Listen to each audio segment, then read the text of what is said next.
100 Day Challengeல Day 17. முதல் உலகப்போர் முடிவுக்கு வந்ததுக்கு அப்புறம் ஜெர்மனி மேல மற்ற நாடுகள் ஒப்பந்தம் வைக்கிறாங்க. இதனால ஜெர்மனிக்கு கோவம் வருது. அடால்ஃப் ஹிட்லர் தலைமையில நாஜி கட்சி ஜெர்மனில ஆட்சிக்கு வந்தது. மற்ற நாட்டு மேல இருந்த கோவத்துல இவங்களோட ராணுவத்தை பலப்படுத்துறாங்க.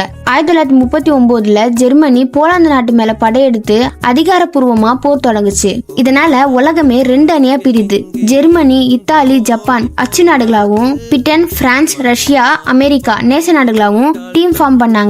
ஐரோப்பா, ஆசியா, ஆப்பிரிக்கா கண்டன்னு பல கண்டத்துல போர் தீவிரமாகுது. வான்வழி, நிலவழி, கடல் வழி மூலமாவும் நிறைய போர் தந்திரங்களை பயன்படுத்தினாங்க. இந்த போர் தான் ஹிஸ்டரியிலேயே மிக உயிர்களை எடுக்குது. கிட்டத்தட்ட 7 இருந்து 8 கோடி பேர் இறந்து போயிருக்காங்க.